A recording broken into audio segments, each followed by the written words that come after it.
Posso ficar confirmar com você depois, mas... Boa tarde a todos que estão nos assistindo agora. Nós estamos ao vivo no Facebook do deputado federal Célio Moura, do deputado federal Paulão, do PT de Alagoas, e também do deputado federal Zé Neto, do PT da Bahia. E também no YouTube do deputado Célio Moura. Tá? Agradecemos a todos que estão nos assistindo agora, mandando um grande abraço a cada um e a cada uma. Temos aqui conosco deputado federal Célio Moura, do PT do Tocantins, deputado Paulão, do PT de Alagoas, deputado Zé Neto, do PT da Bahia. Tá? Nós vamos apresentá-los, né? Vocês já conhecem alguns, mas sempre é bom conhecer mais gente. Enquanto isso, por favor, compartilhe no seu Facebook para mais gente assistir conosco, curta, dê o seu legal, tá? E também se inscreva no Facebook do deputado Célio Moura. Tá?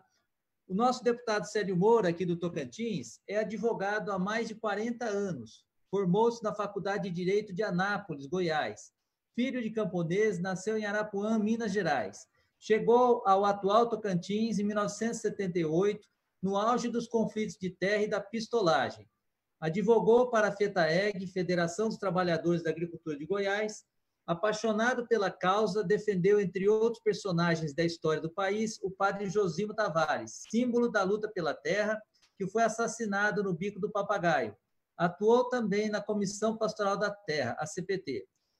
Célio criou a primeira subseção da OAB, Ordem dos Advogados do Brasil, no norte de Goiás, em Araguaína. Também foi conselheiro da OAB.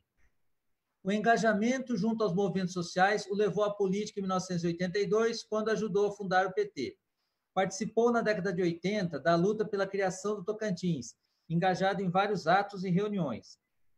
É o primeiro deputado federal eleito pelo PT do Tocantins, o único do estado que faz oposição ao governo Bolsonaro e o único que votou contra a reforma da Previdência. Célio Moura defende a democracia e os direitos dos trabalhadores e trabalhadoras do Tocantins. Temos conosco também nosso companheiro deputado Paulão, do PT de Alagoas. Paulo Fernando dos Santos, 62 anos, eletrotécnico aposentado da antiga CEAL, Companhia de Energia de Alagoas, bacharel em Direito, com especialização em Direito Ambiental e Urbanístico. Paulão iniciou sua trajetória atuando no movimento sindical. Foi presidente da Associação dos Técnicos Industriais de Alagoas, 1986 e 87, presidente dos Sindicatos Urbanitários de Maceió, de 1987 a 1993, e presidente da CUT Alagoas, 1996 e 97. Foi vereador por Maceió no período de 1997 a 98, quando foi eleito deputado estadual, em 98. Cargo para o qual foi reeleito em 2002 e 2006. Em 2010, candidatou-se a deputado federal, ficando na suplência. Assumiu o cargo em 2013, sendo reeleito em 2014 e 2018. Sua trajetória sempre esteve ligada à luta dos direitos humanos, dos trabalhadores e na defesa da democracia. Foi presidente da Comissão de Direitos Humanos e Minorias da Câmara dos Deputados em 2017. Temos também conosco nosso deputado federal Zé Neto, do PT da Bahia. O deputado é formado em Direito na Universidade Federal da Bahia, foi o primeiro vereador eleito em 2000 pelo PT no município de Feira de Santana, na Bahia. Em 2002, foi eleito deputado estadual, reeleito em 2006, 2010 e 2014. Na Assembleia Legislativa da Bahia, foi presidente da Comissão de Proteção ao Meio Ambiente, da Comissão de Constituição e Justiça e vice-presidente da Comissão de Saúde e Saneamento. Também foi líder do governo, tanto de Jacques Wagner como de Rui Costa, por 8 anos. Hoje, Zé Neto é deputado federal, vice-líder do PT na Câmara, membro titular e coordenador da bancada do PT na Comissão de Desenvolvimento Econômico, participa de 6 comissões, dentre elas a da Reforma Tributária, da Segurança Pública e de Transporte e Aviação. Então, para você que está entrando agora, nós estamos apresentando os 3 deputados federais que vão debater conosco, né, sobre a conjuntura do país, né, vão debater conosco a defesa da democracia, o golpe de 1964 e os atos antidemocráticos de 2020. Tá? Então, se você ainda não curtiu, curta, Se você não compartilhou, compartilhe agora no Facebook para que a gente consiga atingir mais gente. E entre também no YouTube, deputado Célio Moura. Tá? Então, muito obrigado a todos que estão assistindo, obrigado aos deputados, e nós vamos, então, começar o debate, passando a palavra para nosso deputado federal, Célio Moura. Né? Com você, Célio, para começar esse debate hoje tão animado, nessa tarde de sábado, que nós estamos lutando pela democracia em todo o Brasil. Boa tarde, meus amigos, minhas amigas do Tocantins e do Brasil inteiro. É motivo de muita alegria, companheiro Hilton, ter conosco nessa live duas expressões das mais importantes do Partido dos Trabalhadores. Dois gigantes da democracia na Câmara dos Deputados, nordestinos, deputado Paulão, que é um brilhante deputado que tem encantado a gente que chegou agora, pela sua firmeza, pelos seus debates, pelos seus discursos, que realmente demonstra conhecimento e que é um deputado realmente comprometido com a democracia, acima de tudo. Outro é o deputado José Neto, né? Também experiente, deputado estadual por vários mandatos, né? Vice-líder agora, um homem que tem mostrado a presença de que os novatos também, quando chega firme, acontece. Então, se Deus quiser, o ano que vem nós vamos perdê-lo, porque vai ser prefeito de Feira de Santana, seu sonho vai ser realizado e eu desejo sucesso para esse companheiro. Eu gostaria de dizer para os companheiros e companheiras que eu venho do Araguaia. Venho lá das matas, do Xambioá, do São Geraldo do Araguaia, daquela região do Araguaia até o Marabá, a região da guerrilha do Araguaia. Pela primeira vez, o Tocantins elegeu um deputado federal, uma vez que sempre elegeu filhos de governadores, filhos de deputados, filhos de senadores, grandes empresários, médicos, grandes fazendeiros, né? E pela primeira vez aconteceu de eleger um militante que sempre lutou no estado do Tocantins como advogado. Cheguei em Araguaína em 1978. Fui o fundador da primeira subseção da OAB do norte de Goiás. Lutamos demais pela criação do estado do Tocantins, hoje o estado mais novo do Brasil. E durante esse tempo todo, nunca conseguimos eleger um deputado federal.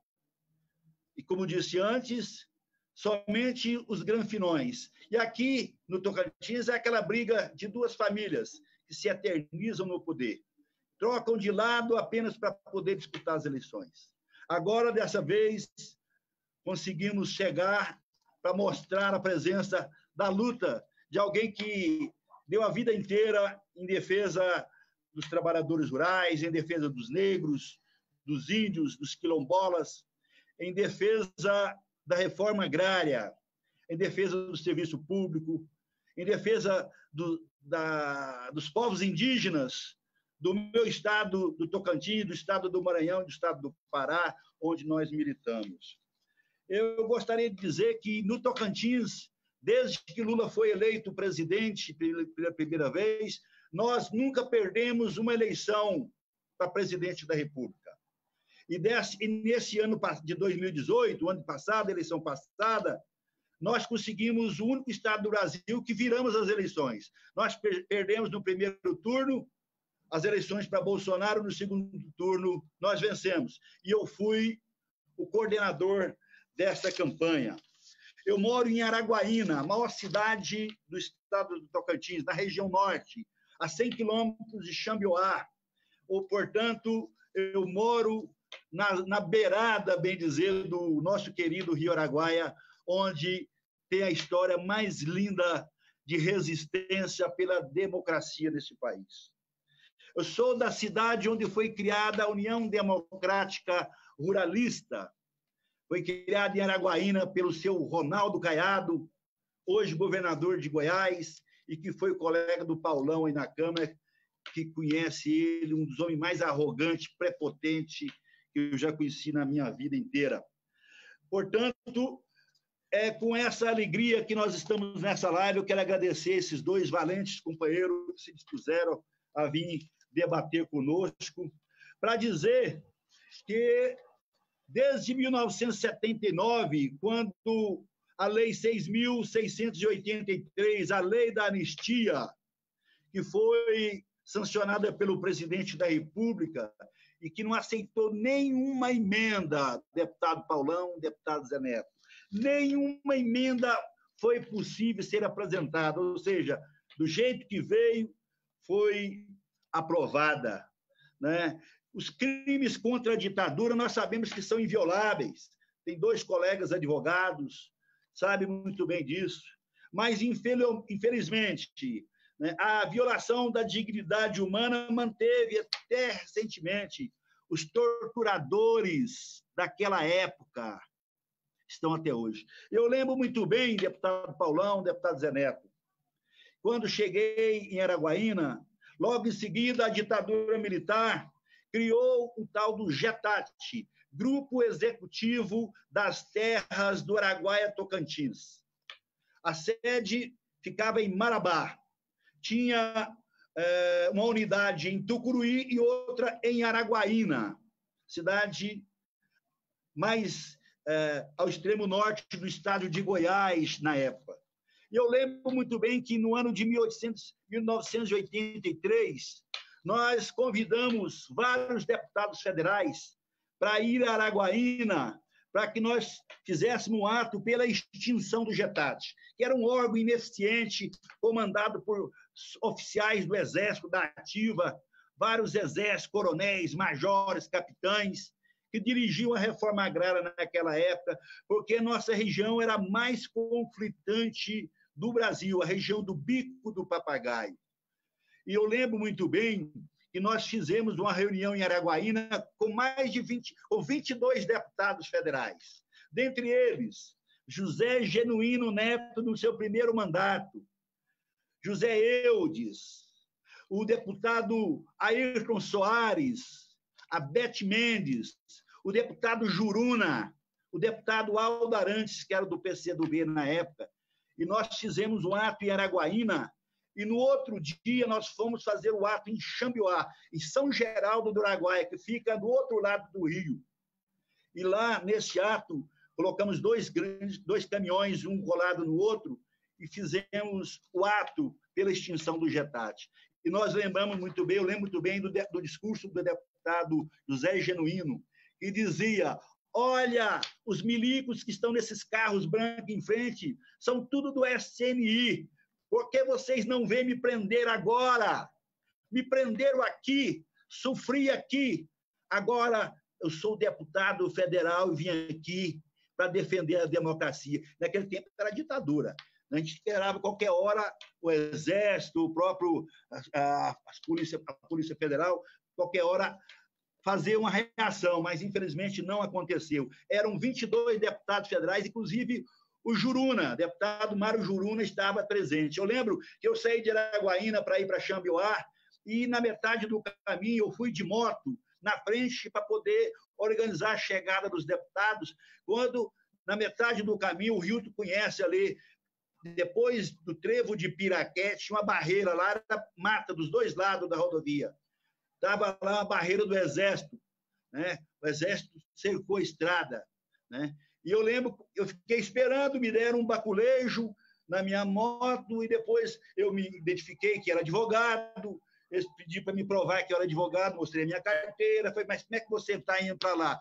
E eu tinha um documento lá que eu ia até ver depois que era o mandado, o processo que eu ia ver lá em Xambioá, mostrei o documento, ele falou, você vai ficar esperando aqui um pouco. Logo, logo o ônibus chegou com os deputados, eu lembro muito bem, que o deputado Mário Juruna desceu do ônibus e foi na estrada, era chão, rodovia de chão, estrada de chão, e pegou os cavaletes que estavam cercando a estrada e jogou no meio da mata. E mandou a gente entrar, todo mundo entrar no ônibus, eu montei na moto e nós seguimos para Xambioá. Portanto, desde essa época, nós estamos na luta. Também gostaria de informar os companheiros e companheiras que eu fui advogado na luta pela reforma agrária. Comecei advogando para os sindicatos de trabalhadores rurais naquela região. Também assessorei a FETAEG, Federação dos Trabalhadores na Agricultura do Estado de Goiás. Também participei da luta junto com o padre Josimo Moraes Tavares. O padre Josimo, eu fui na sua ordenação em Xambioá. Ele nasceu em Marabá, mas veio para Xambioá ainda criança, foi para Petrópolis, onde formou e voltou para Xambioá. E sua primeira missa foi celebrada em Vanderlândia, onde eu participei também. E com ele, nós trabalhamos junto na Comissão Pastoral da Terra e no CPG, Centro dos Professores de Goiás. E foi a região mais conflituosa que eu já vi, mais conflitante do estado de Goiás e do norte do Brasil, na época da Guerrilha do Araguaia. Eu cheguei já em 1978, mas até hoje existem os resquícios naquela região da ditadura militar. Portanto, essa lei, a lei da anistia, ela deixou todos os torturadores, todos aqueles que praticaram tortura contra os trabalhadores, eu lembro muito bem, hoje estão construindo a ponte que liga Xambioá a São Geraldo, unindo Tocantins ao Pará, ali na região de São Geraldo, Xambioá. E a cabeça da ponte do lado de Tocantins é justamente onde era o quartel da ditadura, o quartel do Exército, a central de tortura e de comando de todas as operações da guerrilha do Araguaia. Eu vejo lá de vez em quando aquele local e lembro quantas vidas foram ceifadas naquele lugar. E naquele tempo, Paulão, Zé Neto, eles prendiam o pessoal na mata e pegavam o pessoal e levavam para Araguaína, a cidade que eu moro, onde existia o quartel da Polícia Militar, segundo o BPM. Era o local onde existia a identificação digital das pessoas. Era o único local que poderia ter a identificação digital. E os presos do Xambioá, os nossos mártires da luta pela democracia, muitos deles chegaram vivos em Araguaína e muitos deles, temos notícia que não chegou vivo em Xambioá. Portanto, a gente acredita que mesmo na região de Araguaína podem ter muitos companheiros e companheiras que devem estar enterrados ou julgados naquelas matas que hoje já são pastos, ou seja, que já foi aberto aquelas matas todas. Mas eu gostaria, antes de concluir a minha fala, falar sobre o que aconteceu naquela região. Foram as doações de terras que fizeram para poder, como diz naquela região, para amansar aquelas matas, né? Doaram as terras do Araguaia e Tocantins para grandes latifundiários. Para vocês terem uma ideia, o famoso Silvio Santos ganhou, em 1972, do governo Médici, 70 mil hectares de terra no Araguaia, ou seja, ele que é o sogro do ministro da Comunicação, ganhou de graça 70 mil hectares de terra na Amazônia. Da mesma forma, a Volkswagen ganhou a fazenda Vale do Cristalino, mais de 100 mil hectares de terra. Também a Rede Globo ganhou, aqui na região do Pará, com Mato Grosso, também milhares e milhares de hectares de terra. E o mais famoso é aquele dono da CR Almeida, a construtora Cecílio Rego Almeida, que já foi, inclusive, deputado anteriormente, o irmão dele também foi deputado, fazenda do Cecílio Rego Almeida, lá no Vale do Jari, mais de 300 mil hectares de terras. Ou seja, eles davam as terras, depois davam tal do projeto Proterra, onde as pessoas desmatavam a fazenda, faziam a cerca de arame, compravam as vacas e os touros, faziam a sede da fazenda, compravam uma mansão em Goiânia ou uma mansão em Uberlândia, Minas Gerais ou São Paulo, uma caminhonete nova, ainda sobrava dinheiro, e depois de 4 ou 5 anos que ia pagar a primeira parcela. Quando ele ia pagar, só os filhos daquelas vacas que eles já tinham nascido, que já tinham produzido, ele já pagava aquele financiamento. Portanto, é só para informar como foi a vida no Araguaia. Nós conhecemos Curió, Coronel Curió, morou, inclusive, em Araguaína, disfarçado de madeireiro, que foi o algoz do Xambioá. E depois foi para a Serra Pelada, justamente eram os informantes dele que eram ameaçados na região depois que acabou a guerrilha, ele levou esse pessoal para dar barrancos de ouro na Serra Pelada. E agora, esses dias, foi recepcionado pelo nosso presidente da República. Portanto, eu sou de Araguaína, moro lá há esse tempo todo.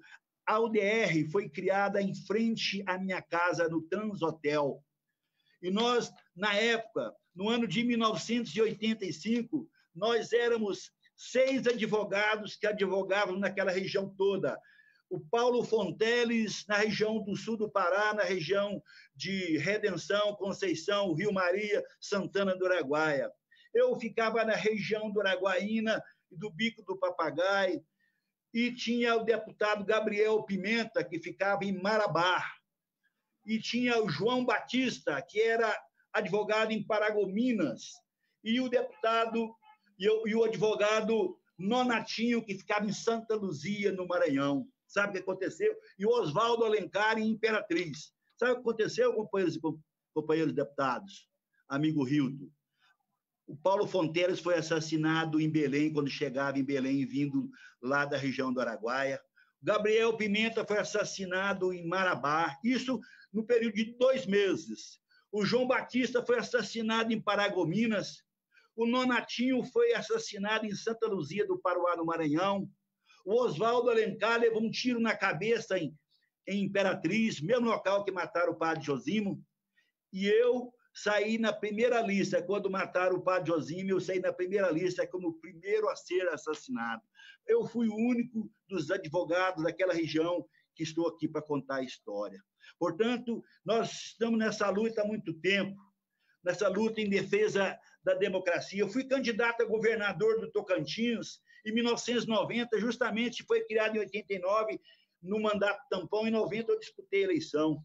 Em 1998, novamente fui candidato a governador. Em 2004, fui candidato a prefeito de Araguaína. Perdi a eleição por menos de 0,5%.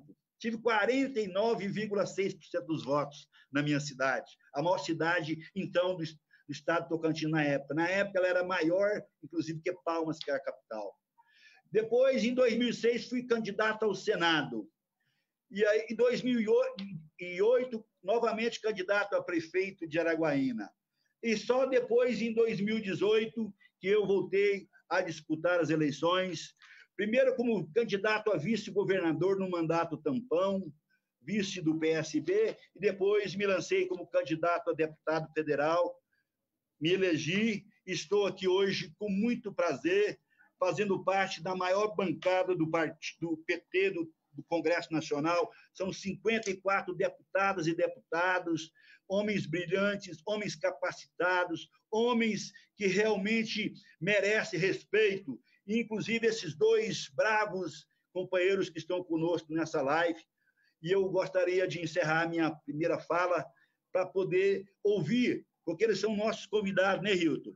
É o Paulão, deputado Paulão, do PT de Alagoas, e o deputado Zé Neto, que nós queremos ouvir para falar sobre conjuntura, para falar sobre democracia, para falar sobre ditadura e para falar sobre o que nós vamos fazer com esse Bolsonaro. Até daqui um pouquinho.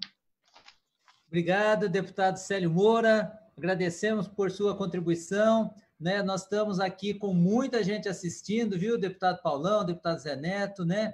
E muita gente comentando, né? Nós temos aqui Daniel Barbosa, de Araguaína, Ivan Berg, Valdenor, de Piraquê, Antônio Edes, pré-candidato a vereador do PT em Palmas, José Honorato está aqui com a gente também, o Regis, ex-vereador do PT em Formoso do Araguaia, né? Temos também o Nilo Alves, nosso poeta, compositor, cantor, né, que está junto com a gente aqui. né? Nós temos, assim, uma série de pessoas assistindo conosco, né? O Tião Noleto também, está aqui um monte de gente, e nós estamos também ao vivo pelo Facebook do PT na Câmara, tá? Então, além do Facebook do deputado Célio Moura, do Facebook do deputado Paulão, Facebook do deputado Zé Neto, que você pode curtir, compartilhar, tá? Compartilhe agora para chegar para mais gente. Nós também estamos com o Facebook do PT na Câmara, tá? Então, curta e compartilhe. O debate vai continuar, gente. Agora, vai ser o deputado Paulão ou o Zé Neto? Pela idade, pela autoridade, pelo tamanho, pela zorra toda, ele. Ah, tá certo. Então, gente, com vocês... Depois de uma aula de história dessa aqui, da resistência, da luta, o cara que já nasceu em Minas, se formou em Goiânia, está lá no Tocantins, aí lá vai, mas, rapaz, deixa eu ficar quieto aqui no meu canto, deixa esses caras grandes aí para lá, velho. Primeiro eles. Tá. Obrigado, deputado Zé Neto. Aqui no Tocantins, nós somos um estado de imigrantes. Eu mesmo sou de São Paulo, né? Nós temos aqui pelo menos 1/3 da população que é nascida em outros estados. De todos os estados do Brasil tem gente aqui. E muita gente de Alagoas e também da Bahia, tá? Então, vou passar a palavra para o deputado Paulão. Você quer falar, Célio? O Tocantins, que tem mais nordestino, é o estado do Tocantins, o estado do Brasil que tem mais nordestino, viu? É por isso que a gente voa aí para a zorra. Tá certo. Pois é, aqui tem muita gente de todos os estados do Nordeste, principalmente do Maranhão. Maranhão é o que mais tem... E quantos anos? O Tocantins tem quantos anos hoje? 31. Faz 32 em outubro. É uma unidade muito nova, unidade federativa nova. É a capital do Matopiba, viu? Essa palavra feia que o Paulão adora falar lá na Câmara, viu? Tá certo. Então, vamos ouvir nosso deputado Paulão, do PT de Alagoas, né, que vai discutir conosco, apresentar, né, sobre a conjuntura do Brasil, né, a luta pela democracia e os atos antidemocráticos que estão havendo agora. Deputado, abra seu microfone e já pode falar. Boa tarde a todos e todas. Eu queria cumprimentar em nome do Célio. Célio, esse amigo que vocês que assistem e que conhecem o Tocantins, mas o Brasil começou a conhecê-lo na Câmara Federal. Esse compromisso social, essa capacidade de oratória e, principalmente, o compromisso, essa história bonita, né, que ele contou rapidamente, né? Então, dizer que é motivo de muito orgulho, Sérgio. Tudo é tua equipe, cumprimentar de forma especial todo o povo de Tocantins. Queria abraçar meu amigo Zé Neto. Zé Neto, esse deputado experiente que assumiu a Câmara também, tem sido destaque pela capacidade de articulação, de proposição, e agora um desafio de ser candidato a prefeito, que eu tenho certeza que o povo de Feira de Santana irá reconhecer. A pena que a gente vai ter um desfalque muito grande. Mas, veja bem, eu queria só destacar na fala, inicialmente, do Célio, dois fatos, Célio, que você falava. Você falou do Aldo Arantes, né? Aldo Arantes, na época, ele era integrante da API, Ação Popular, ligada à Igreja Católica, que depois virou a PML, Ação Popular Marxista-Leninista, que depois virou o PCdoB. E o Aldo Arantes morou um período em Alagoas, inclusive fez uma resistência importante naquele período da ditadura militar, no Alto Sertão, numa cidade chamada Água Branca. E ele foi preso, né? Com um período preso em Alagoas, e, enfim, tem ligações históricas com Alagoas, inclusive tem uma relação muito forte com o pai e a mãe do Alexandre Padilha, né? Que na época ainda, acredito que não era nem nascido, se era muito jovem, que a mãe do Alexandre Padilha é alagoana, uma médica alagoana.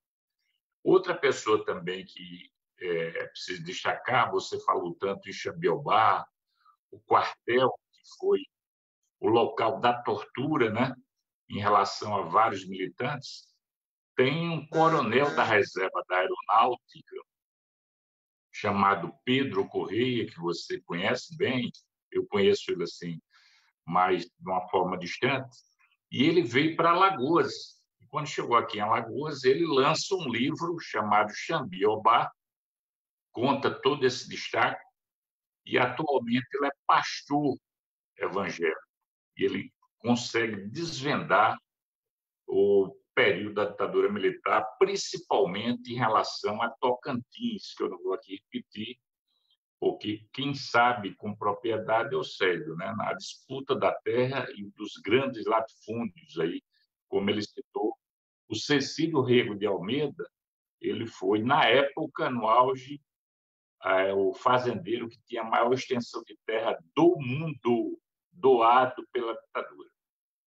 E aí eu queria destacar 2 pontos do período da ditadura militar, porque muitas vezes na história as pessoas esquecem. Primeiro, que foi o processo, o período de 64 a 85, os militares governando, foi o período que mais concentrou renda. O que é isso? Foi o período que os ricos ficaram mais ricos e aumentou a pobreza. Então, um dos desafios do mundo hoje é o que a sociologia, né, e a política, enfim, todas as áreas ligadas à parte política e humana trabalham, que é a questão da concentração de renda. Hoje, entre 1,5% a 2% da população controla a economia do mundo. São os bilionários. E é preciso destacar que a ditadura militar ajudou para ser esse modelo. Foi o período que teve maior pobreza e os ricos concentraram mais renda, até porque ganharam, como foi dito aí, 70 mil hectares para o Silvio Santos, para o Cecílio Rego de Almeida, para a Globo, enfim, lá de graça. Em compensação, o trabalhador, o nordestino que sai para trabalhar em Goiás, no caso, depois de Tocantins, não tinha direito a 1, 2, 3, 4, 5 hectares de terra. Então, a luta, além disso, tirando os povos originários, os povos indígenas, povos tradicionais, os quilombolas que tinham, sem dúvida nenhuma, Tocantins. Mas eu queria levantar um tópico para a gente provocar o debate. 64, o Célio é uma pessoa que tem maior experiência temporal, você tem mais idade, que ele vivenciou. Ele é um advogado militante, é exemplo do Zé Neto mais jovem. Mas os dois são advogados, no meu caso só sou bacharel. E ele vivenciou essa realidade, porque ele era advogado da lide, do cotidiano, fazendo defesa da luta agrária, da agricultura familiar e, principalmente, a luta agrária. Então, ele conhece essa realidade. Em 64, tem algumas características que é diferente hoje. Em 64, a elite econômica queria dar o golpe militar. Essa é a questão. A elite política dividida. Você tinha um Senado e um Congresso que tinham uma visão, do ponto de vista da democracia, mais consolidada que hoje na corporação de forças, né? As Forças Armadas ainda tinham uma divisão, porque do período de 30 até 64, você tinha uma influência do Partido Comunista Brasileiro, onde vários integrantes das Forças Armadas participavam de uma forma direta. E o símbolo maior era os carros prestes. Então, isso é uma realidade do processo. A igreja que predominava na época era a Igreja Católica, naquela época muito conservadora, foi favorável ao golpe militar. A OAB foi favorável ao golpe militar. E as famílias de classe média alta, o poder econômico e social também queriam o golpe. Então, mas havia uma divisão. Qual foi o motivador para o golpe de 64 ser consolidado? É porque tinha interesses internacionais. Os americanos tinham interesse de ter um golpe militar, porque eles ficaram com medo do processo da Revolução no final da década de 50 em Cuba e a influência que Cuba estava tendo na América do Sul. Esse é um fator muito forte que desestabilizou o processo. Além disso, na época, o Partido Comunista Chinês, na época com Mao Tse-tung, né, também tendo relação diplomática no campo da esquerda. Então, esse movimento internacional contribuiu para ter o golpe. Não só foi no Brasil, foi ações externas, principalmente americanas. Muito bem, então, a ditadura vai de 64 até 85, quando a sociedade, de uma forma geral, coloca uma palavra de ordem que unifica todos: democracia. Então, houve uma abertura democrática. Naquela época, os partidos de esquerda não tinham direito a ter atuação. E que partido de esquerda existia antes de 88? Existia o mais antigo, que é o PCB, tem uma disputa, PCdoB e PCB. Mas o PCdoB de hoje é mais jovem, mesmo o nome sendo PCdoB. Na realidade, era o PCB, que era o mais antigo, de 22. O PCdoB foi em 62. Existiu o PTB, que depois virou PDT, e existiu o PSB. Então, esses partidos são muito mais antigos do que o PT. O PT foi criado em 1980, em 10 de fevereiro de 1980. E havia uma discussão muito grande, porque na hora que foi legalizado o PT, mas os dois partidos comunistas, o PCB e o PCdoB, não foram legalizados. Só depois que teve a legalização. Muito bem. Então, quem tinha militância de esquerda, eles tiveram que entrar no partido guarda-chuva chamado MDB, porque na época da ditadura você tinha uma bipolaridade. Você tinha a Arena, que era o partido da ditadura, e você tinha o MDB, que era um partido de oposição. Então, foi uma sigla do guarda-chuva que esses militantes mais antigos, inclusive do PT, fizeram militância no MDB. Para citar um exemplo, vereador Eduardo Suplicy. Ele foi eleito pela primeira vez pelo MDB. Depois, só a título de exemplo, para não aprofundar. Depois que legaliza os partidos, vem a consolidação da Constituição de 88, aí você tem os partidos saindo do guarda-chuva chamado MDB e cada um procura fortalecer a sua sigla partidária. Eu não vou entrar aqui no mérito, não é o objetivo, não tem tempo. Qual é a realidade de hoje desse cenário, que a gente tem que trabalhar hoje, para não ficar somente na história, que é fundamental?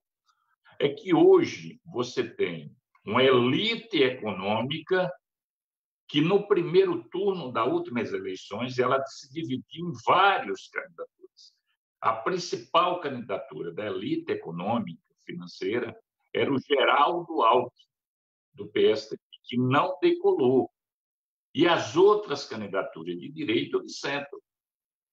Então, começa a ter um fato novo do crescimento do Bolsonaro, mas não foi um crescimento espontâneo. Ele utilizou de um mecanismo que foi implantado primeiro nos Estados Unidos, na eleição do Trump, que foram as redes sociais financiadas. Ele teve financiamento 2 anos antes das eleições, através de um grande articulador internacional chamado Steve Bannon, que ajudou na eleição do Trump. E aqui você teve toda uma rede de empresários, a começando pelo o Zé Carioca, o velho da Havan, né? E vários outros, né? Americana, Habib's, Boabino Diniz, os pesos pesados da economia. Paulo Lemann, que é o segundo mais rico do Brasil, dono da Ambev, que controla mais de 60% da cervejaria do Brasil, que aquelas camisas amarelas que apareceram para derrubar Dilma foi financiado por essa figura, chamada Paulo Lemann, que elegeu, inclusive, vários parlamentares. Ele tem em torno de 40 parlamentares na Câmara Federal, a bancada do Paulo Lemann. Geralmente são muito jovens, né? Uma figura conhecida da bancada dele, Tabata Amaral, que foi eleita pelo PDT, depois saiu porque votou favorável à reforma da Previdência. E você tem isso em todos os estados. Então, a fundação para isso, né? E qual era a tese deles? O inimigo é o PT. Não podemos deixar Lula ser candidato. Então, Lula foi indiciado, depois Lula foi preso. E aí, em cima da hora, lança a candidatura do Fernando Haddad, que tinha sido prefeito exitoso, mas não tinha ainda capilaridade, conhecimento do plano a nível nacional. Então, ele é candidato e vai para o segundo turno. Você veja a força do povo, querendo manter o legado do PT, um bloco que apoiou durante 8 anos de Lula, 4 de Dilma e a reeleição de Dilma. E Dilma, que não era uma pessoa conhecida na política. A Dilma era afiliada ao PDT, no período da ditadura ela fazia parte da organização clandestina, e só entrou no PT em 2002. Né? Na época, ela tinha ligação com o Brizola. Então, veja bem, o medo da elite financeira, industrial, comercial, principalmente das 3 grandes confederações, Confederação Nacional da Indústria, Confederação Nacional do Comércio e a CNA, esse bloco que o Célio falou, né? Que foi o bloco antes da UDR, depois do ruralista, agronegócio, um segmento de igrejas neopentecostais, principalmente as igrejas que trabalham muito na TV, a exemplo Universal, né? Malafaia, o pastor Valdomiro e outros, jogaram peso no processo para eleger Bolsonaro. Então, Bolsonaro, que eu tive a oportunidade de conviver com ele, porque eu estou no 3º mandato, eu cheguei em 2013, convivi 2 anos com ele, depois fui reeleito, convivi mais 4 anos com ele. Então, eu convivi 6 anos. Era um deputado medíocre, chamado baixo clero, sem poder de convivência diplomática e não de articulação. Não conseguiu ser presidente de uma comissão na história, nunca foi relator de uma medida provisória, nunca foi relator de um projeto da sua autoria, né? Enfim, uma figura totalmente desconhecida, totalmente tosca. E essa figura chega à presidência. Então, ele chega na presidência fazendo uma negação da política e tendo a esquerda como alvo. Então, ele se baseou em um discurso muito ligado à visão conservadora de estrutura de família, e foi isso que ajudou a derrotar o nosso projeto, que vocês acompanharam, né? Mamadeira de piroca, kit gay, casamento, etc., para confundir o processo, e teve uma capilaridade muito grande no segmento religioso, essas fake, essas mentiras, e a rede que ele manteve no processo, e o suporte também da estrutura militar. Então, volta com força a parte da estrutura militar, as Forças Armadas, as polícias militares, guardas municipais, a estrutura de segurança que deu suporte a ele. Então, ele quer governar de uma forma isolada, sem governar com o Congresso e sem governar também com o Poder Judiciário. O Ministério Público, é preciso colocar que, na sua maioria, no Brasil, foram bolsonaristas. Na sua maioria, o Ministério Público, seja no campo estadual ou seja no plano federal. Quem teve postura avançada foi a Defensoria, tanto nos estados como no plano federal. E aí ele começa a trabalhar querendo fazer modificações estruturantes para atender a agenda do mercado capitaneada pelo ministro da Economia, Paulo Guedes. Primeira reforma, dar continuidade à reforma trabalhista que começou por Temer. Aí, cacete no movimento sindical que ele elegeu como ministro. Segunda reforma, reforma da Previdência. Quem foi prejudicado? Os trabalhadores públicos e da iniciativa privada. Quem foi beneficiado? Só as Forças Armadas, que não tiveram problema. Foram preservadas totalmente, não mexeram. Aí foi quando ele ia fazer a reforma do Estado. Acabar ministério, não ter concurso, privatizar. Aí vem a pandemia, que ataca o mundo, e teria que ser um debate à parte, tem um reflexo na economia, porque o tratamento da pandemia da Covid-19, como não tem vacina até hoje, o tratamento mais barato é o isolamento social. Então, os prefeitos e os governadores, na sua maioria, obedeceram à OMS, à ciência, à saúde, e fizeram o isolamento social. Bolsonaro não, ele negou o isolamento social, porque ele tem uma tese de fazer o processo da seleção, né, que o Hitler fez. Contamina todo mundo, uma parte da população sobrevive e o restante, quem morre, é que tem alguma patologia. Quem tem cardiopatia, diabetes, acima de 60 anos, 70 ou seja, quem tem já algum problema. A seleção da eugenia, como o Hitler fez na Alemanha, com aquela experiência da raça ariana. Então, ele faz isso jogando proposital, querendo criar o processo. Então, a parte da classe média que votou nele, mas essa classe média que tem uma formação intelectual e técnica, disse, não, eu não vou desobedecer a ciência. Ele começou a se revoltar com ele, os discursos que ele realizou, a narrativa que ele fez, né, de uma forma irresponsável contra a vida, né? Então, essas pessoas começaram a cair, ele perdeu o poder. Além disso, houve a queda do ministro da Saúde, os dois, e do Moro. Então, a realidade de hoje já finaliza o meu tempo. Dá para fazer um comparativo de hoje, 2020, com 64? Não. E qual o elemento principal que não dá para fazer? Porque não existe vontade e articulação internacional para ter golpe militar no Brasil. Então, o próprio Estados Unidos, mesmo com uma figura louca como é o Trump, ele não tem vontade de fazer golpe militar no Brasil, até porque ele não tem apoio do Congresso. O Congresso deu apoio ao golpe militar de 64, então existe. Mas o Bolsonaro, ele fez uma luta no sentido de emparedar e desmoralizar os poderes, principalmente o poder do Supremo Tribunal Federal, né? E os cães de guarda dele, né? Essa tropa canina dele, raivosa, colocava intervenção militar ou batendo no STF, ou no Rodrigo Maia, presidente da Câmara, que teve, junto com os partidos, o protagonismo de apresentar soluções para combater a pandemia que o Bolsonaro deu às costas. Então, a ajuda emergencial, ajuda para os municípios, estados, para as microempresas, médias, enfim. Foi uma iniciativa do Congresso, que deveria ser do Executivo. Agora, as Forças Armadas, as mais antigas na reserva, que está no lado palaciano, toda essa moçada está com Bolsonaro, dando apoio a ele.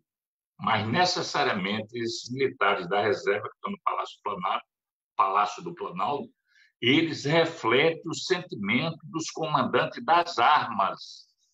Vejam que as três Forças Armadas sempre na defesa da democracia. Mas, de qualquer forma, não é fácil, porque no período da eleição, o ministro do Exército emparedou o Supremo, e o Supremo teve medo, dizendo que, se por acaso o Lula fosse liberado, ia ter uma intervenção militar.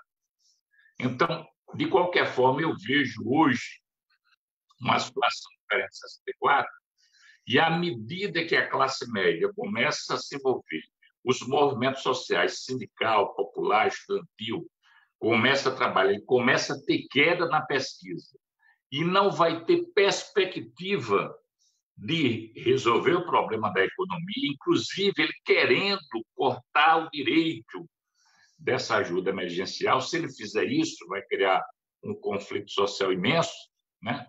Eu avalio que hoje o momento é outro. Agora, é necessário também trabalhar que, na pesquisa de opinião recente, o Bolsonaro ainda tem mais de 20%. E para ter queda de um presidente no Brasil, historicamente, é quando está abaixo de 10%. Foi o que ocorreu com o Collor. Chegou a 8% e deu uma 9%. Ele ainda tem mais de 20%. Um detalhe, essa ajuda emergencial que ele não queria, que começou 200, o PT queria o salário mínimo, chegou até 600, até 1.200.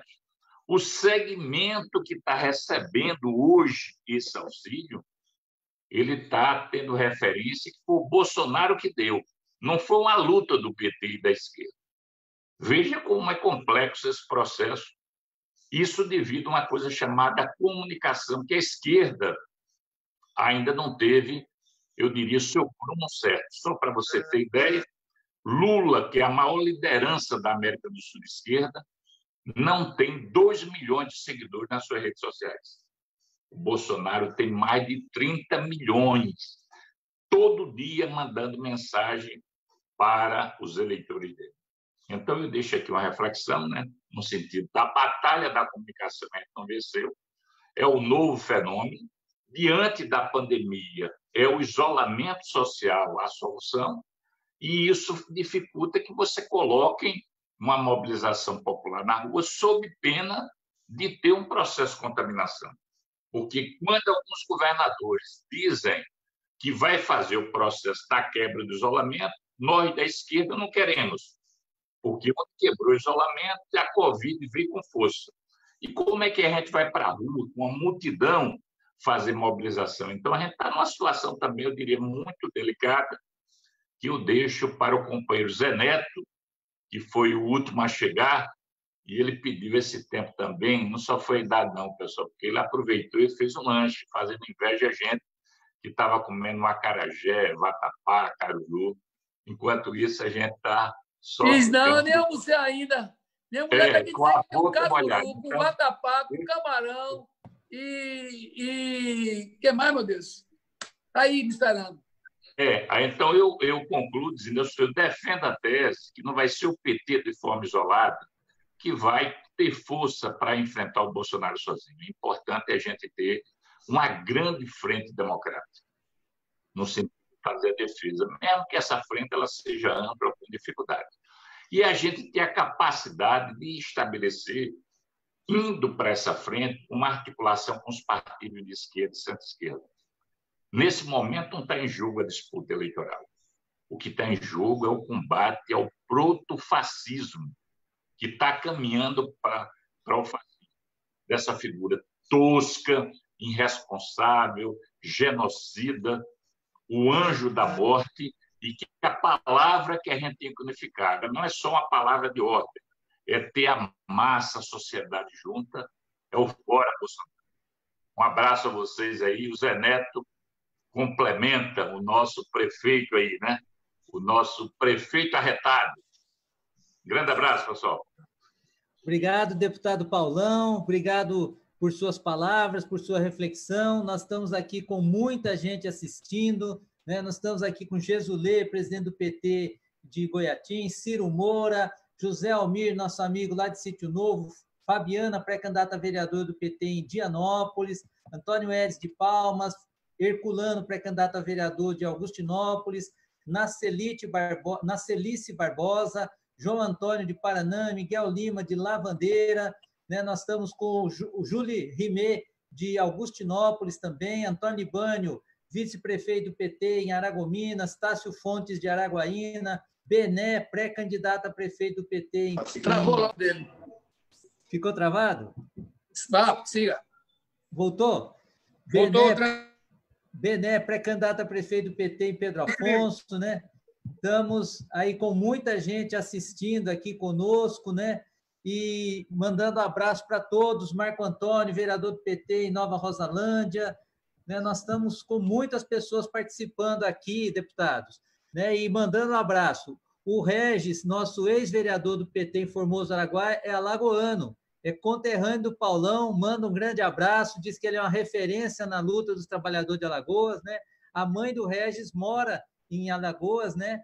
E ele sempre está visitando aquele estado, né? Então, eu gostaria de passar a palavra para o nosso deputado federal Zé Neto, que também é pré-candidato a prefeito do PT em Feira de Santana.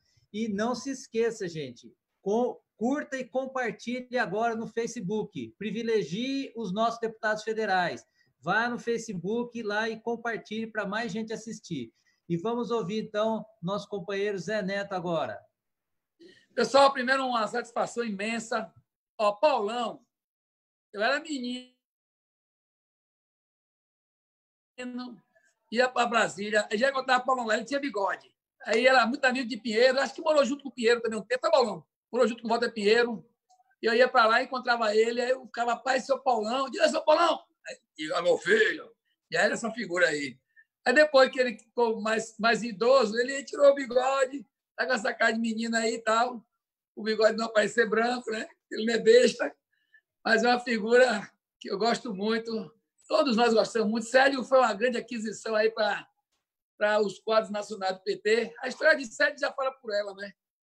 Eu estava conversando aqui agora com um menino que trabalha comigo, dizendo a ele, ó, me mostra aí quem é no mundo que está no meio de uma pandemia, fazendo como a gente está fazendo. Hoje eu comecei 9 horas da manhã, participando de uma reunião do PT, terminamos 3h30 da tarde. Imagina, uma reunião do diretório ampliada. Todo mundo junto ali na internet. E você vai lá, 90% do tempo é falando de projetos, falando da vida das pessoas, falando do que a gente pretende fazer para o país, o que é que a gente acha, o que é que a gente acredita. O pragmatismo da política talvez seja uma das coisas menos presentes na vida de um petista. Então, tem outros partidos de esquerda que têm essa mesma lógica, mas a gente tem orgulho de dizer que nós estamos aí, com mais de 40 anos, tocando essa caminhada, e é muito orgulho para fazer parte dessa caminhada e ter tido a resistência que nós tivemos esses anos todos. Eu estava aqui conversando com vocês e olhando, coletando os dados para poder falar um pouco do que está acontecendo com o país. Hoje, Mourão deu uma entrevista estamos disciplinados. Ontem um disse, não vai ter golpe, o ministro, né? Mas cuidado com o que vocês falam. Quer dizer, o processo... Como a gente não nasceu ontem, como a gente também não está nessa caminhada há pouco tempo, temos acumulado força e acumulado maturidade e responsabilidade com o que nós estamos vivendo. Vamos continuar nossa pegada aqui, defendendo as instituições, defendendo a democracia e com a convicção de que não há outro caminho para o Brasil, senão dentro da democracia. Passamos um momento extremamente difícil. Quem pensou que eles eram bobos se enganou, nunca foram bobos. O presidente, ele, na verdade, sempre foi um péssimo deputado, nunca ofereceu nada, e ele caiu nas graças dos interesses econômicos internacionais que investiram muito aqui, gente. Uma das coisas que a gente tem que desmistificar é achar com alguns... Achar não, que a gente não acha, mas alguns acham. Não, fez uma campanha barata, limpa, uma campanha sem dinheiro. Mentira, gente. A campanha mais cara de toda a história do Brasil foi essa. Paulão, estou impressionado como que é essa coisa de rede social. Aqui é barato, a gente não gasta nada, está aqui no Zoom, não sei o que, a continha barata. Mas não é isso que eles fazem. A Lula tem 2 milhões de seguidores, não sei o que, ele tem 30 milhões. Mas não é no limpo isso. Isso não é no limpo, nunca foi. É caríssimo isso. Hoje, quando você pega... Você viu lá a ex-líder do PSL dizendo, né? Lá na fake news, na CPI da fake news, que eles faziam, tinha disparo que custava R$200 mil o disparo, gente, para o país inteiro. Isso feito na campanha de vários países para não dar na pinta. E os bilionários botando dinheiro lá, os mesmos de sempre. Menos hoje, diria. Mas aquela turminha lá botando dinheiro onde? Botava lá na Ucrânia, na Suíça, nos Estados Unidos, na Inglaterra, para essa turma super especializada fazer com que a cereja do bolo chegasse bonitinha. Porque a Globo ajudou a construir esse ambiente da despolitização. Os grandes meios de comunicação ajudaram, e não é de agora. Esse processo de despolitização é trabalhado pelo poder econômico. Quem é que ganha com essa despolitização? Quem é que ganha? Quem é que está ganhando com isso? Quem está ganhando com isso, com certeza, não é nem o capital nacional, nem a produção nacional, nem os trabalhadores, nem as temáticas inclusivas nacional, nem o mercado interno, nem o nosso poder aquisitivo interno. Não é que está ganhando isso. Quem está ganhando isso é o comando dos interesses econômicos, que é quem mais bota dinheiro para eleger gente que não quer fazer política pensando nem disputando ideias. Gente que quer fazer política sendo comandado por interesses comerciais, interesses de dominação, interesses mercantis, interesses internacionais, que nada tem a ver com os interesses do povo brasileiro e que dissemina esse complexo de vira-lata que eles a vida toda trabalharam para que boa parte da nossa população tenha. Eu fico impressionado ainda como é que esse cara ainda chega a ter um pouco mais de 20% de acompanhantes nessa história. É impressionante. Porque sempre teve o campo conservador. Sempre teve.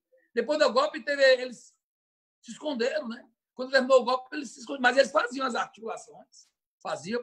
Hoje, eles articulam no centro e vão para a extrema fazer como fazem, que é a extrema da extrema aí. E é um negócio complicado. Um presidente da República dizer numa reunião ministerial, Paulo, sério, eu queria ver se todo mundo tivesse armado, se aquele ia dar nenhuma ordem para ninguém atender. Quer dizer, ele está dizendo que não tem que ter ordem constitucional, que não tem que ter ordem democrática, que não tem que ter Estado de Direito. Porque essa ordenzinha que ele fala de um prefeito é uma ordem constitucional que dá ao prefeito a prerrogativa de determinadas funções que ele tem que exercer. Porque ele estava dizendo que arme meu povo, já disse a Moro, que é para armar. Ele, agora há poucos dias, ele ampliou a compra de... Você pode comprar hoje 6 vezes mais cartucho. Vendeu mais cartucho para o setor privado e munição do que para o setor público. E desde um ano isso. De um ano para cá, está comprovado isso. Junto de tudo que comprou nas polícias militares, com a rodoviária federal, junto de todo o aparato público, civis e militares dos estados que compraram menos munição do que a munição que está chegando na mão dessa turma. Então, não é um momento fácil. E essas indiretas como que fosse, que é que eles estão pensando que isso? É porque o Bolsonaro é muito esperto, ele é esperto. Ele não é preparado, mas esperto ele é. Ele não é preparado. Preparado, ele não tem preparo para demorar com a gente aqui 10 segundos de debate, 10 minutos de debate. Só 10 segundos não, que aí é forçar um pouquinho. Mas, por força de expressão, não consegue 10 minutos. Vamos lá, o Bolsonaro, vamos discutir um tema aqui. 10 minutinhos aí, você fala 10 minutos sobre educação, sobre saúde, sobre transporte coletivo, sobre bolsa de valores, sobre mercado internacional. Não vai ter, gente. Não vai ter. Argumento mesmo, temática, não vai ter. Vai fazer aquela conversa fiada a política feita com fake, ela é feita com frases. Ela não é feita com conteúdo, ela não é feita com visão de mundo, ela é feita para degradar o outro e não para se opor à ideia do outro. Não existe a ideia deles. A ideia deles é qual? É ser dominados, apoiar essa milícia cibernética e também que funciona no dia a dia das grandes cidades, numa situação de um Estado paralelo. Então, ele não tem preocupação com o fortalecimento de instituição, com o fortalecimento institucional de nada, nem de Estado de Direito nenhum. Então, é um momento muito delicado e que, para nosso azar, eu estou aqui olhando, nós somos o segundo do mundo. Primeiro, os Estados Unidos com 114 mil mortes, a gente está lá com quase 42 mil mortes, já à frente do Reino Unido. E com muito menos tempo, porque esses números do Reino Unido, o Reino Unido está 30 dias à nossa frente. Ou mais, diria que mais. Os Estados Unidos, muito mais à nossa frente, diria 45 dias à nossa frente, depois do primeiro caso e do processo que houve lá, e crescente de ver, como vimos, infelizmente, ranking mundial, mais de 7 milhões e meio de casos confirmados. Aí, eles estão muito mais na frente com o tempo, e a gente está com quanto tempo? Imagina como é que a gente vai estar daqui a 45 dias para chegar onde os Estados Unidos está. 30 dias hoje, né, no caso. Por mais de 30 dias lá para o Reino Unido. Passamos a Europa, passamos já os países que estavam nos assustando. A gente estava assustado outro dia aqui com o que a gente via na Itália. Nós estamos lá na frente, gente. Nós estamos com o dobro quase. Daqui a pouco. A Espanha, imagina. Então, é assustador. A gente está aqui num momento, diria, que a gente talvez nem tenha se dado conta. Essa semana eu vou a Brasília. Não aguento mais ficar aqui. Minha mulher, você vai fazer o que? Eu vou lá ver, vai ter projeto na semana que vem, tem projeto de agricultura, está lá na mão de Zé Silva, tem que sair dessa Brasília. Tem um projeto meu, que é o 2045, que trata de empréstimo direto para empresas e setor produtivo para garantir empregos, porque tem a contrapartida é garantir empregos. E se não for facilitado com banco público, com garantias facilitadas, excluindo dessas garantias os ônus que existem hoje nessas garantias, botar essa garantia como garantia principal para esse momento, nós não vamos, esqueça, nós não vamos andar. Porque se não tiver 300 bilhões aí, vai pegar o microempreendedor, até a grande empresa, com dinheiro do banco público, aval da União, olhar a arrecadação do ano passado deles, a arrecadação bruta, botar em cima dessa arrecadação bruta o volume bruto, metade, você pode pegar até 50% ou 40% do seu bruto do ano passado. E você não fizer isso, e não der 6 meses de carência no mínimo, com juros de 3%, com injeção direta na veia, não vai ter mercado, esqueça.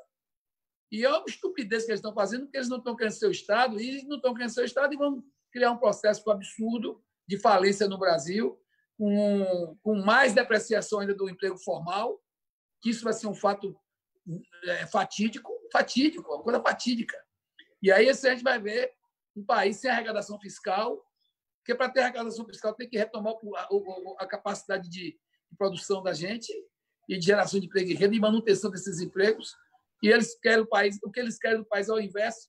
A pandemia, eles têm mais ódio da pandemia. Além das mortes, eles estão cada hora que mortes eles não ligam, né? Eles acham que é normal, mas eles ficam achando ruim por causa do número que acaba agredindo a política deles. Mas o que eles não suportam na pandemia é que a pandemia exige que os países tenham Estado mínimo, pelo menos, Estado que tenha saúde, educação, recursos para chegar na ponta, para as pessoas poderem ter uma sobrevivência digna, para ultrapassar esse momento de isolamento com recurso, com garantia de manutenção de suas famílias. Eles não gostam disso. Então, a gente vive um momento muito difícil, acontece tudo ao mesmo tempo. Aí eu estou aqui me dizendo que faltam 2 minutos para dar 1 hora, e eu queria dizer a vocês que a gente tem uma tarefa imensa, não só com o nosso PT, mas vocês que estão do outro lado, fazendo nas redes sociais, no dia a dia, essa pressão, essa movimentação que a gente está se reinventando, mas tem que se reinventar muito rápido para que a gente possa continuar fazendo essa militância e enfrentando os fake news, os robôs, enfrentando as redes falsas, com nossa militância, com a verdade da justiça, que essa verdade, para mim, é a inclusão social, é cuidar dos seres humanos, como a gente quer, para que a gente possa continuar nessa luta por um país mais justo, um país mais fraterno, onde a história do PT tenha contribuído até aqui e que daqui para frente contribua ainda mais com as nossas avaliações. Eu não digo nem de autocrítica, eu digo com as nossas avaliações, sabendo onde erramos, claro que erramos, e sabendo ainda mais onde acertamos. Esses são os artesãos que nos norteiam a melhorar o que a gente pode melhorar e ampliar o que a gente fez de certo. Era isso, e foi um prazer imenso, Paulo, estar com você, com o Célio, estar com você nesse momento. Saudade de vocês, figuras do bem, saudade daquela caminhada da gente lá naquele corre-corre de Brasília. Angustiados porque temos que resistir a coisas que são absurdas, mas feliz, porque sei que não estou só, e com companheiros como os de vocês. Obrigado, deputado Zé Neto, nosso pré-candidato a prefeito de Feira de Santana, a maior cidade, né, do interior da Bahia. Tá?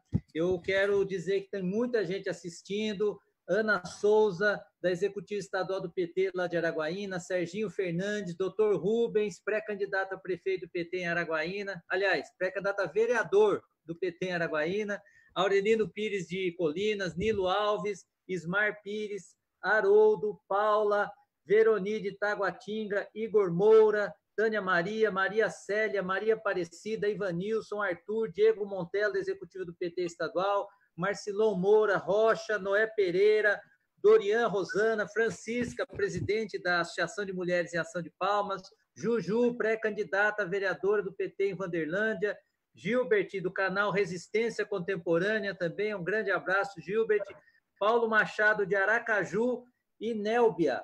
Tem gente assistindo do país inteiro e várias perguntas também. Eu vou ler algumas para vocês poderem responder nesse próximo bloco. O Tião Noleto pede ao Célio que fale na escravidão que tinha na região de Araguaína, lembrando da fazenda Capingo.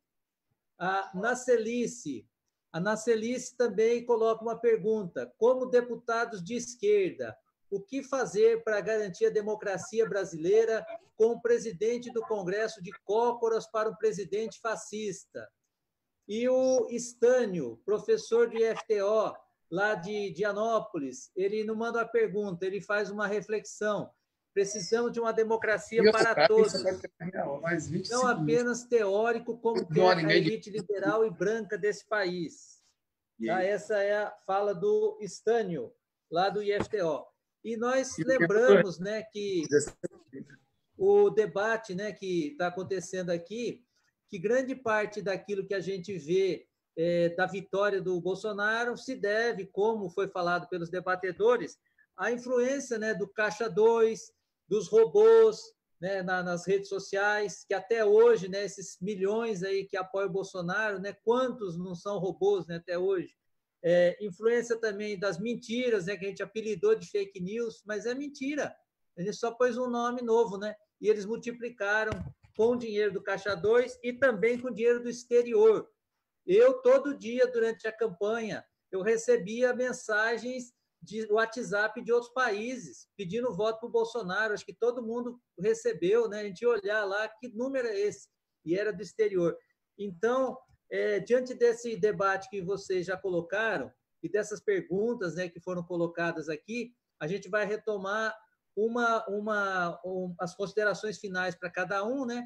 E quem está assistindo, por favor, curta e compartilhe no Facebook, se inscreva no YouTube do Célio Moura, tá? Nós estamos ao vivo no Facebook dos 3 deputados federais e também no Facebook do PT na Câmara, tá? Onde vocês podem ter acesso a todas as publicações da bancada do PT na Câmara dos Deputados. Então, por favor, se inscreva, curte, compartilhe, comente, tá? Que agora nós vamos partir para as considerações finais dos nossos 3 deputados federais. Com vocês, deputado Célio Moura.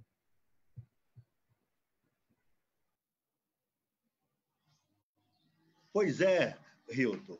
Olha, é muito difícil você estar no estado como o estado de Tocantins, onde temos apenas 8 deputados federais, igual lá em Alagoas. Porém, no Tocantins, nós temos 7 deputados do Centrão. Todos eles são bolsonaristas, todos eles votaram a favor da reforma da Previdência. Ou seja, todos eles pegaram 40 milhões para acabar com a aposentadoria dos trabalhadores. E a gente tem que falar isso. E esse dinheiro que pegaram na reforma da Previdência vão estar nas urnas em 2020. E nós queremos aproveitar a oportunidade nesse momento, já que existem vários pré-candidatos a prefeitos e a vereadores e a vereadoras do Tocantins, nessa nossa live, que cada um fique sabendo que vocês terão do outro lado, todos os outros candidatos apoiaram Bolsonaro, ou são Bolsonaro, ou votaram em Bolsonaro. Eles têm o carimbo na testa do fascismo, do racismo, da falta de democracia, e do outro lado, nós do Partido dos Trabalhadores. E eu gostaria de dizer também aos nossos deputados Paulão e Zé Neto que o Tocantins é um dos estados mais novos da federação, mas, infelizmente, com os vícios do passado. Primeiro, elegemos Siqueira Campos, que também, da mesma forma que o Paulão falou, era deputado federal da Arena, frotista da Câmara dos Deputados há muitos anos. Ficou até esses dias, agora que parou de ser governador, mas colocou o filho para senador, deputado. Todos os outros adversários nossos, todos são siqueiristas. Todos eles são da mesma fileira. Brigam só nas eleições, mas todos compõem o Centrão, são latifundiários, muitos deles do agronegócio, grandes comerciantes, filhos de políticos, esposa de políticos. com muito dinheiro para fazer campanha. Eu fui candidato a deputado federal sem o apoio de nenhum prefeito do estado do Tocantins, com o apoio de 2 vice-prefeitos, meu amigo Libânio, lá de Aragominas, e meu amigo Rimê, lá de Arraias. Apenas 5 vereadores do PT me apoiou. O resto, todos apoiaram outros candidatos, porque não acreditavam que o PT teria condições de eleger um deputado. Agora, nós estamos aí com essa nossa luta da pandemia no Tocantins. O estado que não tem saúde pública, um estado que tem 12 hospitais regionais e que falta tudo. A pandemia chegou no Tocantins, que é um estado de pouco mais de 1.300.000 habitantes. Eu acho que cabe dentro de um bairro de Salvador, ou se brincar, cabe dentro de Maceió. Não sei se Maceió tem mais de 1 milhão de habitantes, mas é um estado pequeno em habitantes, mas grande em extensão, 278.000 quilômetros quadrados. E nós estamos com um problema sério, que é o auxílio emergencial que nós aprovamos. Como disse o nosso valente guerreiro Paulão, o governo queria dar apenas R$200, e nós temos que divulgar isso. Temos que divulgar mais. Temos que fazer com que as redes sociais possa chegar ao Brasil inteiro e dizer para o mundo inteiro, para o Brasil inteiro, que o governo Bolsonaro queria dar apenas R$200 e que foi o Partido dos Trabalhadores que apresentou a emenda de R$1.045 o salário mínimo e que fomos nós que articulamos com todos os outros partidos para poder alterar o valor da proposta do governo. E aqui no estado do Tocantins, mais de 300.000 trabalhadores e trabalhadoras não conseguiram acesso ao auxílio emergencial. Não receberam nem a primeira parcela. Estão ainda lutando junto à Caixa Econômica para poder buscar esse recurso. Tocantins é um estado pobre. Talvez seja o penúltimo PIB de todos os estados brasileiros. O estado do agronegócio, e todo mundo sabe que o estado da pecuária forte, do agronegócio, isso não gera emprego. Esse dinheiro fica nos grandes rentistas do Brasil, fica nas bolsas, não vai para o trabalhador. A maioria do trabalhador do Tocantins são da agricultura familiar. Não estão recebendo esse auxílio emergencial. E aqui eu quero parabenizar o deputado Zé Neto, que apresentou aquele projeto de lei, do qual me deu o prazer de ser coautor com ele, que vai ser votado essa semana agora na Câmara, que dá o auxílio, que ruma o financiamento para a agricultura familiar. E o Tocantins, 75% do alimento que chega à mesa dos trabalhadores vem da agricultura familiar. E nós temos a certeza absoluta que esse projeto do deputado Zé Neto sendo aprovado, nós teremos condições de melhorar a vida do homem do campo no Tocantins. Nós somos um estado que tem 8 nações indígenas, 8 etnias distantes, diferentes, longe uma da outra. Nós temos várias unidades quilombolas no estado, várias reservas. E o Tocantins é um dos estados também que tem o problema do desmatamento. Nós queremos aqui aproveitar esse momento para dizer que nós estamos correndo um risco sério, que já saiu na mídia, que nunca teve tanto desmatamento no Brasil como esse ano, deputado Paulão, deputado Zé Neto. Nós vamos ter a maior queimada da história do Brasil, vai ser esse ano. Porque quando o presidente da República apresentou aquela medida provisória da grilagem, vocês lembram muito bem dela, que depois virou um projeto de lei, que infelizmente está aí em banho-maria, dado aquela fala do ministro do Meio Ambiente na reunião do Ministério do presidente Bolsonaro, no dia 22 de abril, quando ele falou que ia passar uma boiada, a vergonha foi tanta, as críticas foram tantas, a repercussão negativa foi tanta no Brasil e no exterior, que eles estão segurando a votação desse projeto da medida provisória da grilagem. Eu moro na Amazônia, eu sou da Amazônia, eu venho do Araguaia, eu conheço o que é derrubar uma castanheira com 20 metros de altura, com 2 machados, um de um lado e o outro do outro. E quando essa castanheira cai no meio da floresta, o barulho escuta-se a 3, 4 quilômetros de distância.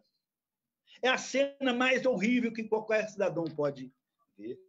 E eu gosto de falar isso porque nós temos lá na Câmara de Deputados vários deputados que são youtubers, outros são locutores, outros são apresentadores, né?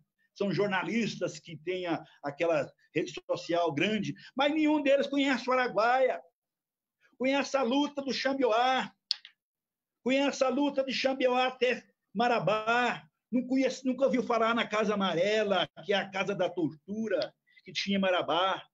Ninguém nunca viu falar do 8, que era o 8º Batalhão de Selva, no quilômetro 8 de Marabá, onde o povo de Xambioá, a maioria dos trabalhadores rurais, eram presos e torturados e levados para a Casa Amarela ou para o 8, lá em Marabá. Todo mundo morria de medo naquela região nossa, Araguaína, Bico do Papagaio, Xambioá, São Geraldo, São Domingo das Latas, Palestina, Araguatis, onde a guerrilha funcionou de 67 a 71, onde milhares de companheiros trabalhadores rurais foram torturados, muitos deles assassinados apenas por ser amigo dos companheiros da resistência do Araguaia. Eu também conheci os padres Aristides Cânio e Francisco Tuguriú, que foram expulsos do Brasil na época que o general Figueiredo, não sei se ele caiu do cavalo ou adoeceu, que assumiu o Aureliano Chaves, e que eles foram presos nas matas do Araguaia.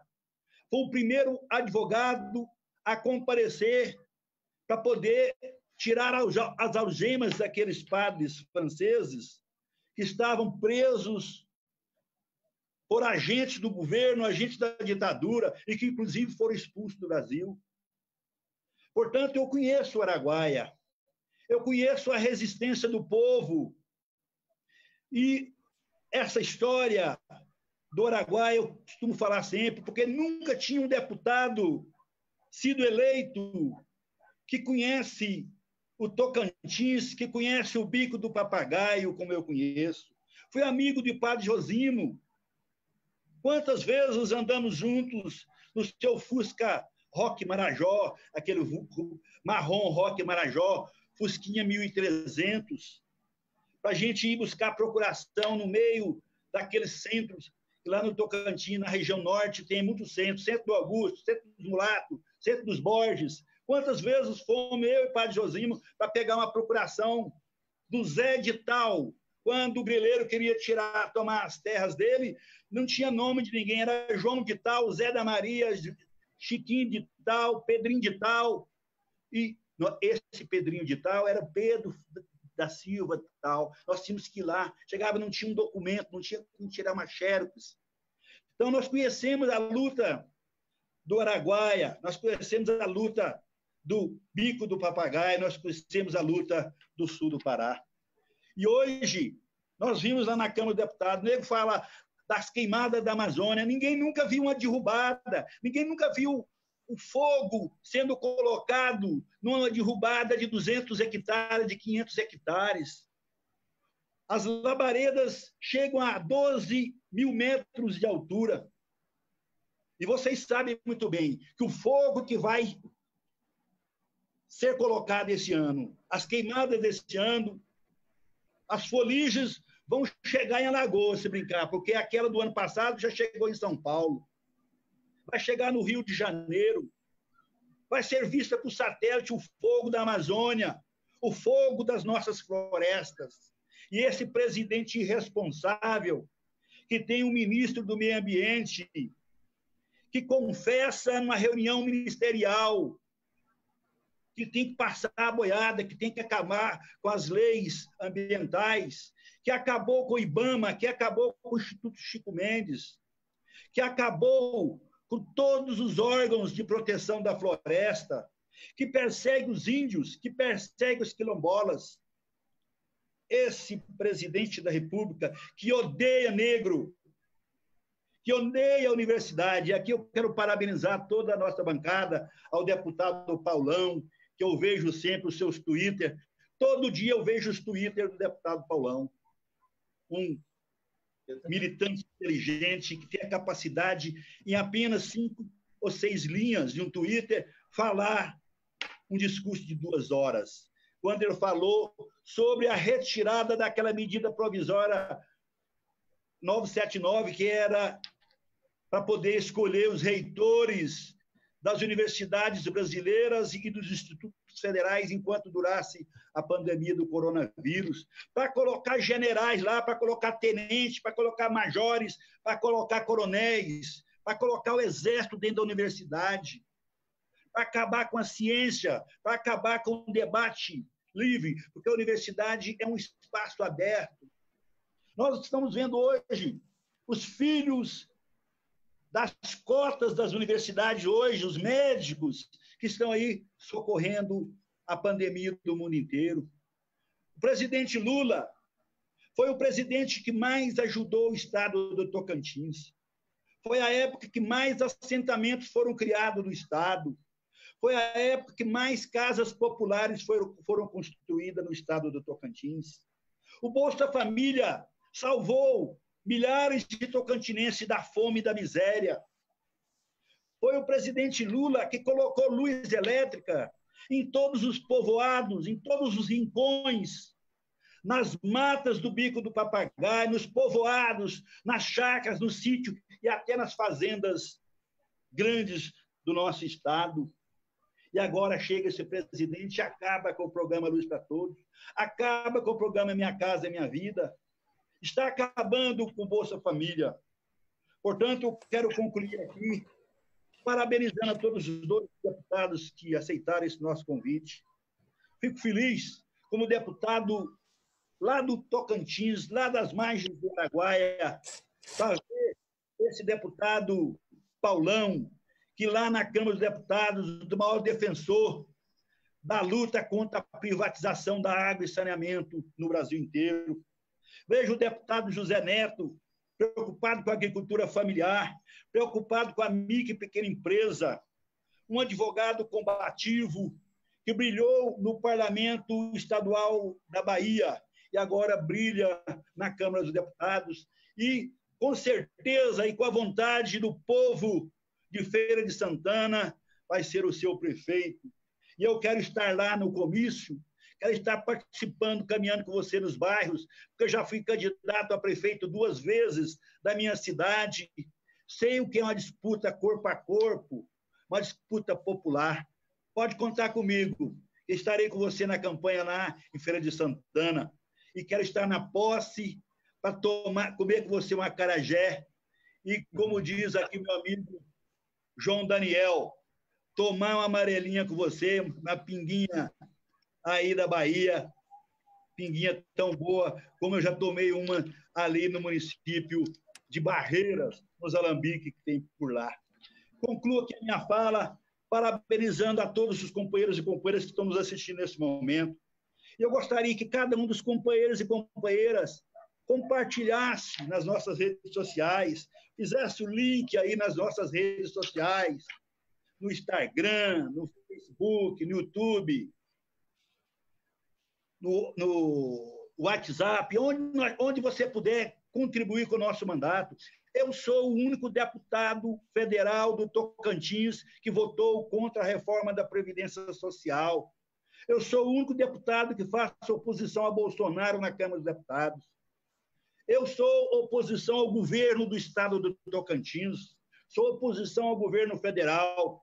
O meu apoio são todos os companheiros e companheiras do meu querido estado do Tocantins, os negros quilombolas, a juventude, os professores, seja eles municipais, estaduais ou professores universitários, cumprimentar as mulheres, cumprimentar a direção do Partido dos Trabalhadores no estado do Tocantins, a todos os seus secretários, e inclusive ao Hildo Faria, o nosso mediador aqui. Hildo Faria é formado em agronomia pela USP, pela Escola Exalc, lá de Piracicaba, que foi ouvidor agrário do INCRA, 25 anos de carreira concursado no INCRA do Tocantins, conhece de reforma agrária e da luta pelo campo como poucos outros. Quero pedir a todos os nossos pré-candidatos a prefeitos e prefeitas, vereadores e vereadoras, que participem dos nossos debates, se inscrevam, criem os seus grupos nas redes sociais. Vamos enfrentar a oposição, vamos enfrentar o dinheiro daqueles que venderam a aposentadoria dos trabalhadores rurais, dos trabalhadores da cidade, dos nossos professores, das nossas professoras, principalmente dos trabalhadores rurais que vão sofrer e não vão conseguir aposentar. Portanto, encerro a minha participação, parabenizando aos nossos ilustres convidados.